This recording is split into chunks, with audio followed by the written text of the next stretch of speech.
Hello, everyone, and good afternoon. Welcome to today's HESNI webinar. We're really excited to be speaking to you all today on the topic of water management. Specifically, we're going to be presenting on evaluating hazard control measures for your water management program.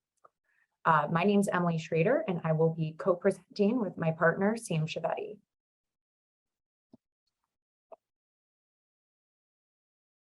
So for brief introductions, as I mentioned, my name is Emily Schrader, and I am an area manager with Phigenics located in Chicago. And my role with Phigenics is to support water management teams in the development and implementation of their programs. I've been with Phigenics for about 2.5 years now, and before that worked in the industrial water treatment industry. And my educational background is in industrial engineering from the University of Illinois. So I'll pass it off to Sam to introduce himself. Thank you, Emily. Good afternoon, everyone. My name is Sam Schiavitti. I'm a newer member to the Phigenics team, but similar to Emily, I'll be helping support the development and implementation of water management programs in the Chicago area. My educational background is a bachelor's degree from Purdue in mechanical engineering, but thank you for taking time out of your day and look forward to speaking to you all on water management within your healthcare facility. All right, thanks, Sam. Well, before we get started, I'd like to provide the Phigenics bias disclosure, which we give in the beginning of every presentation. Phigenics provides independent expert guidance for the development and implementation of water management programs. We provide real-time monitoring solutions, cloud-based data management, and testing services. Phigenics does not sell water treatment chemicals or disinfection products, nor do we have commercial affiliation with suppliers that do.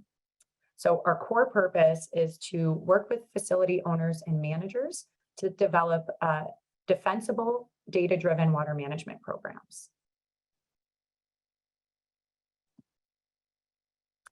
For an overview of our learning objectives for today's presentation, we're going to start by modeling how to effectively select control locations using a risk-based approach. We'll then identify what available hazard control methods there are, including supplemental disinfection, and evaluate effective monitoring strategies to support data-driven decisions. And lastly, we will review regulatory requirements from IDPH and how they might impact your ongoing implementation. So we expect our presentation to go about 40 minutes, so we should have time at the end to answer any questions. As Don mentioned, if you do have a question, feel free to put it in the Q&A function, and we'll be sure to circle back to it at the end. All right, well, starting off by providing a brief overview of water management programs. With you all being in healthcare, I know water management is not new to you. Healthcare facilities have been required to have a program in place since 2017 when the CMS memo was released. And since then, industry guidance and requirements have been constantly evolving. However, outside of complying with CMS or maybe third-party accreditation, some other goals that a program might address are shown up on the screen and include improved overall safety, improved water and energy efficiency, optimizing the lifespan of your capital assets, and optimizing the cost to treat your water. And lastly, documenting all of your activities should be a goal of your program, because it's really difficult to confirm what's being done without proper documentation. And as I mentioned, you all likely have a program in place. However, there's always room for optimization. And the way to optimize is to look at your program comprehensively and address the 4 areas that are called out on the screen. And that's looking at both water safety and water efficiency in the potable and utility water systems. And both safety and efficiency should be included because these 2 metrics really go hand in hand. So if your program is too focused on safety, you might be lacking efficiency and vice versa. So it's really important that the team works together to make sure that you guys can find this balance in your program.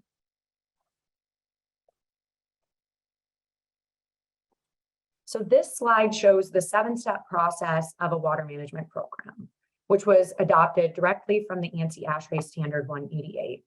So I'll walk through each one of these steps and provide a brief description of what they are. So step one is forming a team. So this is the first step and probably the most important step in the process, because if you don't have the right people sitting around the table, it's going to be really difficult to get anything done. So your water management team should be cross-functional and have the authority to make decisions regarding the water management program. Step two is developing program goals. So these can be more general goals like aligning with industry best practice, or they can be specific and trackable goals such as document all corrective actions. Step three is describing the water system. So this is the process of doing a detailed survey to understand how water is used in your facility. And it's really important that this step is accurate and correct because it will impact the rest of the program, steps 4 through 7. So once you understand how water is used in your facility, you then move to step 4 and you analyze the water systems. This is also referred to as the hazard analysis or risk assessment process. And you really go through each water processing step identified and determine where there's significant risk. And once you know where that significant risk is, you then move to step 5 and you specify your control locations, control limits, monitoring, and corrective actions. And then steps 6 and 7 are really more part of the ongoing implementation of your program. So step 6 is verification or confirming that your program is being implemented. And step 7 is validation, which is confirming your program is working or it's effective at controlling the hazard. And with water management programs, implementation is key to a successful program. So you don't just want a binder on the shelf to check the box. You really need to be continually verifying and validating your program for it to be successful. And I also want to stress the importance of doing these steps in order. So you don't just want to jump to step 5 and start implementing a control without first working through steps 1 through 4. And the last thing I want to point out on this slide is the arrow you see circling around the different steps. It's a continuous loop and it represents the continuous process of water management. We've gotten direct feedback from DNV that they're looking for a continuous improvement in water management programs. And so an example of this would be construction. So whenever a new building is put up or a new wing or even modifications to your existing systems, you really need to go back through this process to visit your process flow documents, your risk assessment, and onward.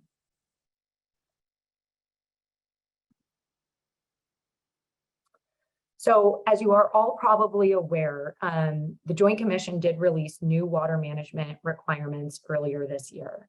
So if I'm in your shoes, you might be wondering how you can prepare for your upcoming survey to make sure that all of these new EPs are being met. And as you can see, each EP lines up with part of this 7-step process. So the Joint Commission is looking for an operational program.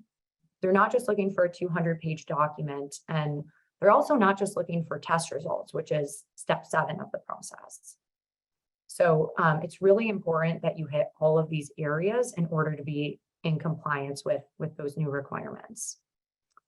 And although this entire process is important for both compliance and a successful program, for today's discussion, we're really going to be focusing in on steps 4 and 5. And what we're going to be talking about is how to optimize your program to ensure that the controls you have in place are safe, efficient, and cost-effective for your facility.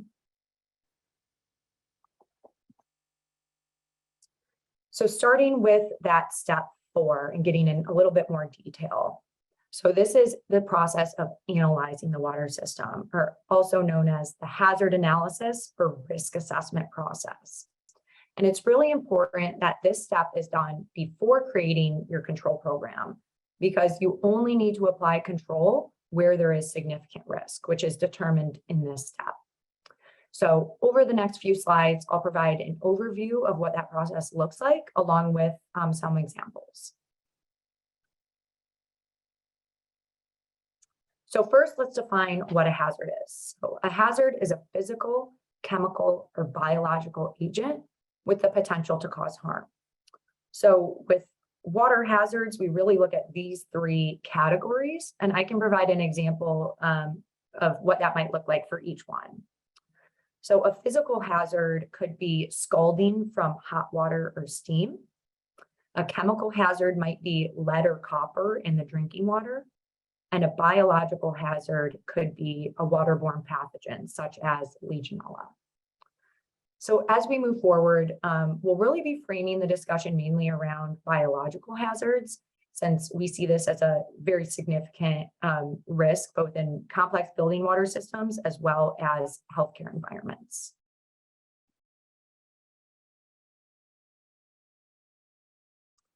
So what are some factors that lead to biological hazards? So these examples came directly from the ASHRAE Guideline 12, and all can impact the biological growth in your system. So sediment can protect bacteria from heat or disinfectant, and it can also become a food source for bacteria. Temperature, as you guys probably all know, there is an ideal temperature range where bacteria thrives and can reproduce.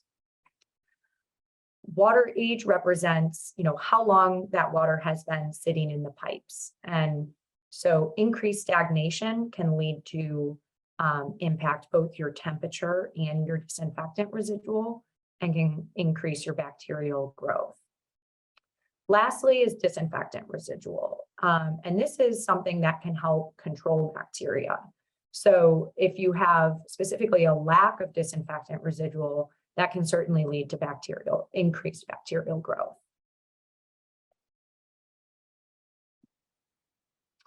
So as you go to conduct your system analysis, here are some key things to consider.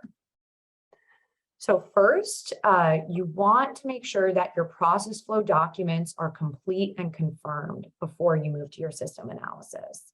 And a tip here is it's really helpful to perform a hazard control profile before moving into the risk assessment. So as you're doing your system survey, what this means is collecting temperature data, disinfectant data, and understanding the flows throughout the building, because these are really helpful in understanding where there might be risk in your water system. As you go through your analysis, you want to look at the entire building water system, so addressing both the potable and the utility water systems. And your analysis should be systematic. So analyze your hazards and the exposure opportunities at each processing step. So when I say processing step, I mean the different steps in your water systems or areas of your water system. So some examples of that would be receiving. So that's the receiving of the municipal supply into your building or into a certain area. Any water storage that's identified, your heating step, so at the actual hot water heaters, and then the distribution. So as that water is sent out to the fixtures.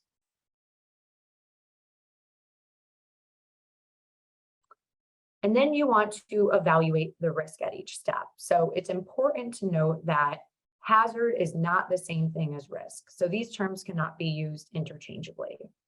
After you determine what hazards are present, you then assess the risk by looking at these two categories, both probability and severity. So assessing, what is the probability of this hazard causing harm, and what is the severity if it were to cause harm.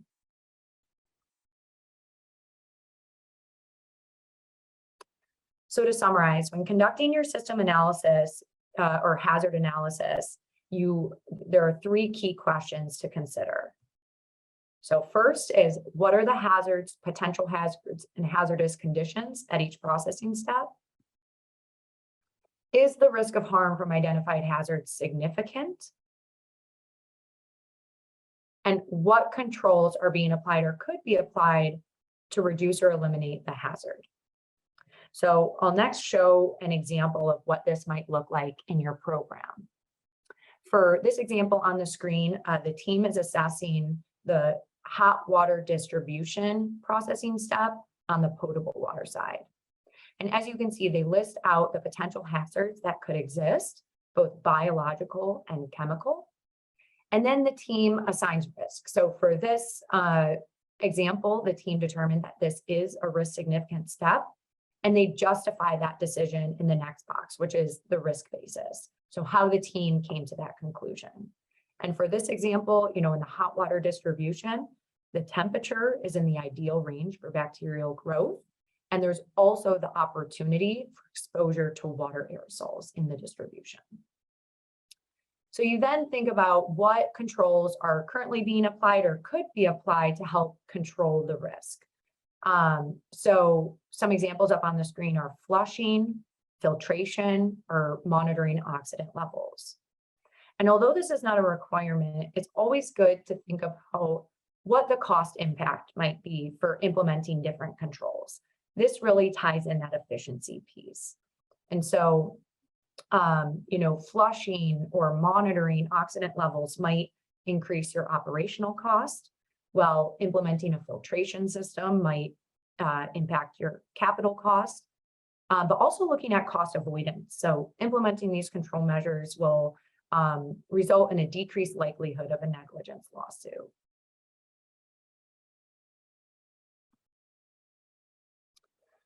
All right, so once you complete your system analysis in step 4, you then move to step 5 and specify your control locations, control limits, monitoring, and corrective actions. So this is your control program. And for the remainder of the presentation, we'll be reviewing different methods that can be utilized in this section of your program. So let's start by defining what a control measure is. A control measure is a disinfectant, heating, cooling, filtering, flushing, or other means, methods, or procedures used to maintain the physical or chemical conditions of water within control limits.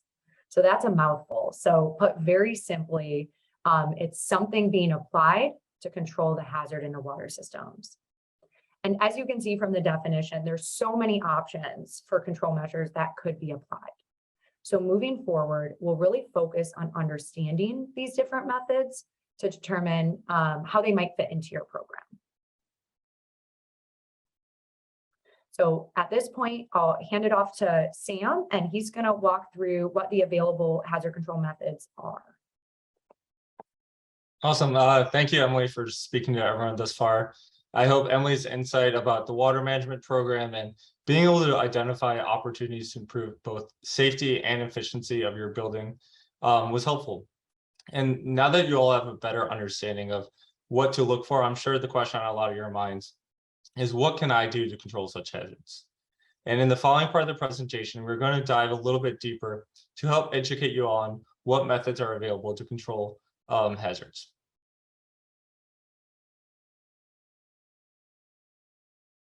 And before we kick off this slide, I do want to mention, the majority of this presentation is going to focus on biological hazards. It is still important to have controls in place for both chemical and physical hazards. And like Emily said, if you decide a processing step is risk significant, some sort of control measure should be applied at those areas. These controls all go hand in hand.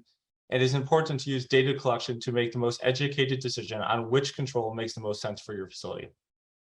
What we've seen to be most effective, specifically in healthcare, is the use of heat, flushing, and disinfectant as your primary controls. Though other treatments such as point of use, copper silver, and UV disinfection are available, and we have seen success. Though with the majority of success coming from both heating, flushing, and disinfectant. Now let's begin with analyzing heat as a hazard control option. Heat is an effective hazard control method for your building water system, though it's very dependent on other controls, and I'll sort of explain why. When water enters your building, it will often leave hot water heaters at a temperature that is killing Legionella. This is dependent on your temperature set point, of course. But after this, depending on the design of your building, is mixed down through a central mixing valve or even at point of use. Unfortunately, this results in legs of your water being in that ideal range for growth, that 110 to 120 range. And while mixing is often necessary to avoid scalding, it can create issues as higher temps will not only kill Legionella, but it will speed up that chlorine reaction. You'll see declined residual in your water.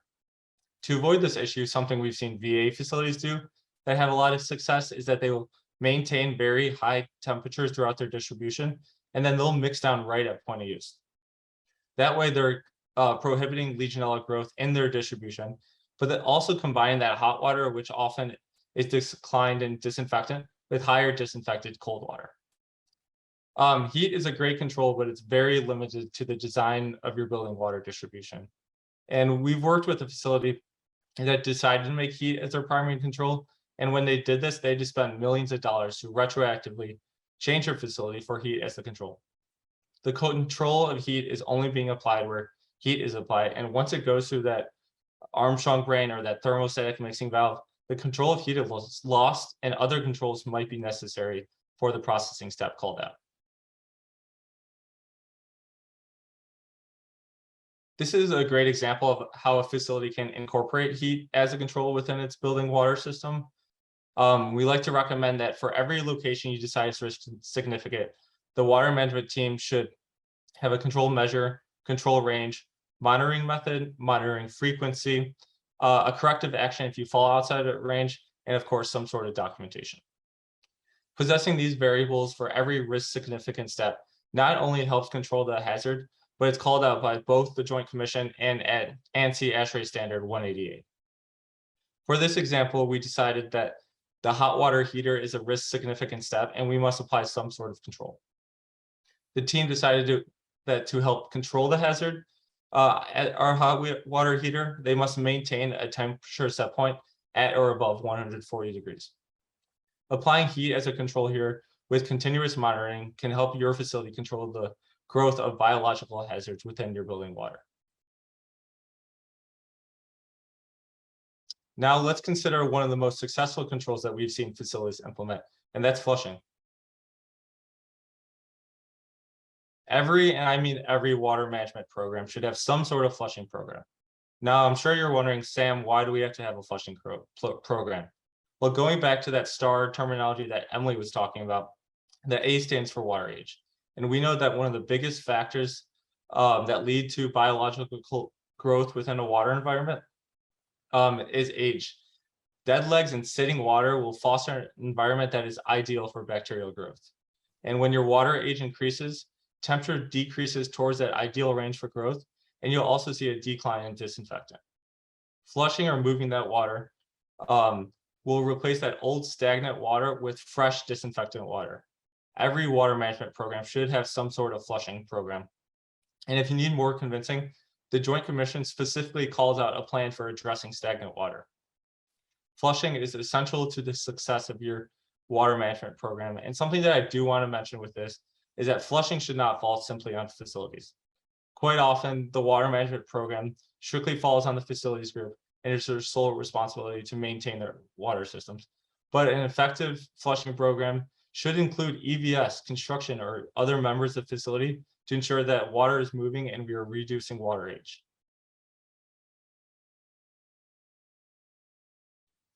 Now let's transition to how we could see flushing being implemented as a control within your water system. In this example, we look at flushing control being implemented at points of distribution. And the water management team specifically called out a 10 to 15 minute flush on vacant areas within the distribution weekly. I'm sure many of you have areas of your facility that don't get used quite that often, or and unfortunately, this results in water age issues at these locations and can create issues when bringing these rooms back to use. A water management program that can specifically call out for these areas to be flushed, and adding a control such as flushing in vacant areas can ensure the safety of your water systems when you would bring this room back into use. This is just one example of flushing as a control, and we've seen this being implemented with EVS discharge, construction, or even regular use. If I can get you to have one takeaway from this presentation, it would be to understand the importance of flushing and keeping that water from sitting still. To put even more emphasis on the effectiveness of flushing, we pulled some data from a study one of our colleagues did at APIC. In 2019, the water management team, with the help of facilities and EVS, implemented a very comprehensive flushing program. As you can see, the FRO, or in this case, it was chlorine, increased drastically when they implemented that flushing program. The hot water FRO went from below 0.05 to consistently above 0.2 ppm. And it also resulted in 6 straight quarters of 0 positive Legionella cultures. This right here just shows the effectiveness of using flushing as a control. And now that we've talked a bit about heat and flushing, the next control method available for your water system is disinfectant. Specifically, we're going to begin with talking about utilizing municipal disinfectants as a control. Sam, what exactly do you mean by utilizing municipal disinfectant as a control? Well, what we're talking about when we are saying municipal disinfectant is to understand the water coming into your building. We are lucky enough living in Illinois in the Midwest area to have such a great freshwater source in Lake Michigan that generally we see facilities receive a healthy supply of water from their city or region. If you start to understand the water coming into your building, you can better understand what is going on with your water system. Utilizing the municipal disinfectant is oftentimes the simplest, safest, least regulated, and often most cost-effective control to your water management program. And I'll kind of use an example that our Phigenics team saw in the field to explain this. A water management team was performing their quarterly validation testing for Legionella, and the results came back, and there were a few more positive detections despite constant past negative results. The water management team looked at the chlorine at the point of positive Legionella, and they noticed that there's no chlorine in the distribution. Though, because they were monitoring at the main, they knew that the water coming into their building had healthy levels of chlorine. What happened was they added a water softening system, and the softener was absorbing all the chlorine because it was not commissioned properly. Knowing that they had healthy levels of chlorine at the main helped the team identify quickly where they lost control of the hazards. If you're receiving healthy levels of water into your building, theoretically, you should be able to maintain those levels of disinfectant throughout your distribution. And I'm sure many of you are wondering, is 0.5 enough? Maybe I'm only getting 0.4 into my building. The only true way to know is by validating. If your controls validate your program, that may be enough. And going back to those steps that Emily talked about, it is important to follow these steps in order to determine the effectiveness of your controls. And this is an example of how we've seen municipal disinfectant being applied as a control. In this instance, the control location was the hot water distribution. And compared to prior control locations, this control location has 2 control measures applied: flushing on the loop with monitoring in the distribution. The team performed daily flushes on the hot water loop, and then also would check the disinfectant at the distribution to confirm that the flushing is doing its job. It's a waste of your time and resources if you're flushing and not seeing increased levels of disinfectant. That is why monitoring the disinfectant can help with flushing. And something that I'm sure resonates with many of you is, hey, I don't have time to sit at the tap to flush the system for 30 minutes. And when you start to incorporate the 2 controls together and begin to see healthy levels of disinfectant in your tap, flushing can be stopped. And going back to the importance of data collection, the hope is to eventually find that equilibrium between both safety and efficiency, and that is what this hazard control table is summarizing. And again, we wanted to incorporate a case study to help you all understand the effectiveness of utilizing municipal disinfectant as a control. And in this example, a healthcare facility decided to implement an automated flushing unit on the hot water return. The team put the equipment in place to continuously monitor free chlorine within their building. And when the value dropped below the set point of 0.5, the flushing unit would turn on and it would flush until it was within range. The implementation of this device and monitoring equipment helped the team not only achieve decreased work, but increase efficiency and safety, as you can also see by the Legionella trend on the right. And now that we've conversed a bit about utilizing municipal disinfectant as a control, what happens if your building cannot consistently receive great disinfectant? And this is where you would go the route of supplemental disinfection. And I want to begin by defining exactly what we mean by supplemental disinfection. Supplemental disinfection is the process of adding one of 3 EPA-approved disinfectants into your potable water system. So that would be either chlorine, chloramine, or chlorine dioxide. And adding these disinfectants to your hot or cold water systems will thoroughly increase the residual and improve hazard control within your building. And all of these options will work if applied correctly. Though it's very important to understand that if you do decide to go the route of supplemental disinfection, that there's regulations that your healthcare facility must follow to be in compliance with both Safe Drinking Water Act and IDPH. And we'll discuss those regulations in the following slide, but it's important that if you do go this route to make defensible, educated decisions. And here we have an example of what supplemental disinfection looks like as a control. In this case, the facility was not able to maintain sufficient disinfection throughout their systems only by utilizing their municipality. Thus, they decided to go the route of supplemental disinfection and to inject in their hot water loop. They had online equipment installed that ensured their values were continuously within range, and they'd modify their systems if their values went above or below their control range.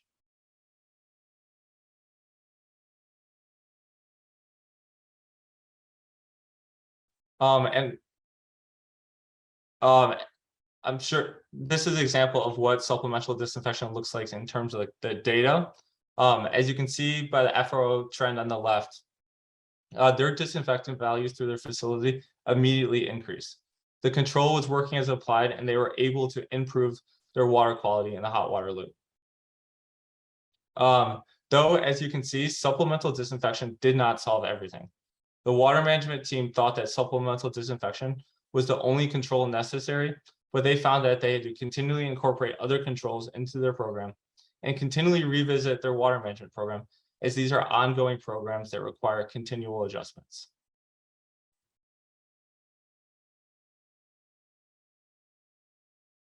And as I mentioned earlier, if you do decide to go the route of supplemental disinfection, it's the responsibility of the facility managers and building owners to ensure that they are in compliance with both IDPH and Safe Drinking Water. First, you must be permitted as a non-transient, non-community public water supply. And as this is a ethnic group, most of you should meet these requirements. Additionally, you must have someone on your team as a certified water operator. IDPH offers training through a couple weeks of courses, and these must be renewed every 3 years. And then lastly, Safe Drinking Water Act requires testing of 4 different contaminants to ensure that you are adding chemicals to your potable water in a manner that is safe. This is why, for cases of supplemental disinfection, automated monitoring and verification are so crucial, because that equipment can ensure you're injecting a safe amount.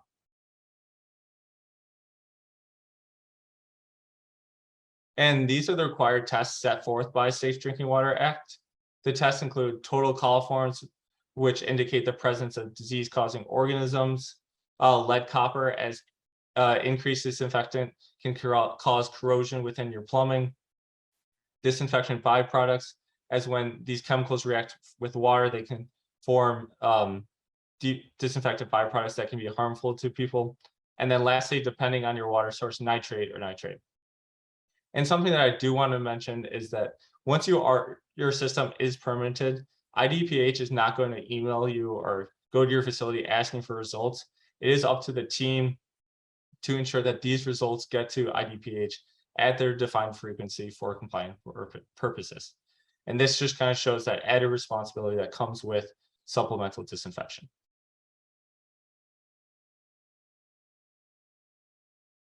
And something briefly we wanted to include in this presentation is the Lorette paper.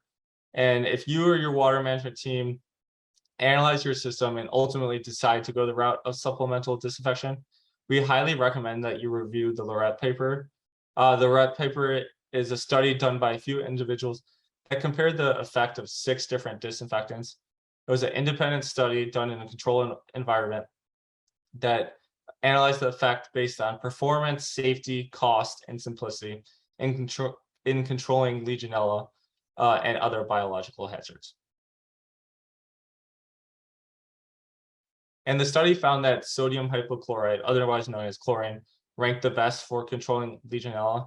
And with this study, I don't want this to be a, hey, I have to use chlorine as my disinfectant in my water system.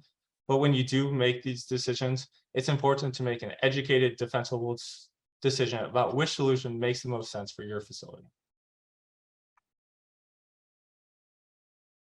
And then to conclude hazard control methods, there are a few alternative controls you can apply to your healthcare facility. And while these methods may not be as popular, they too can have success in controlling hazards when applied correctly. Point of use is a good option that we've seen facilities implement temporarily if an area or a location within their building tests positive for Legionella. Copper, silver, and UV disinfection are also options that different sites have implemented with success. But what is important is to make an educated, data-driven decision. And now I'll transition to Emily to close us out in this presentation. All right, thanks, Sam, for that in-depth review of our different control measures. So to summarize, when creating your control program, you always want to start with the simplest, safest, least regulated, and lowest cost option, and look at working in progression. So can the hazard be managed through flushing protocols and preventative maintenance? That's a good place to start, and really use the data to drive your decisions through continually verifying and validating your program. So to wrap up, here are some key takeaways from what we reviewed. First is data collection is essential to evaluating your hazard control and making decisions. And the best way to capture your data would be electronically, where the whole team can review, track, and trend it. Secondly, hazard analysis and risk characterization must be done at each processing step. And for every control point, you need to identify the type of control, control limits, monitoring methods, and corrective actions. So both of these points will help make sure that your program does not have any gaps and meets those industry requirements we reviewed. And lastly, it's really important to understand current regulations in your area and how that's going to impact implementation. So with that, that kind of completes the information we wanted to review with you all today. So if there are any questions, we can help answer them through the Q&A, or if you have a more specific, site-specific question, you can feel free to reach out to myself or Sam. Our emails are up on the screen. So thank you everyone for the opportunity. It was really exciting to present to you all today.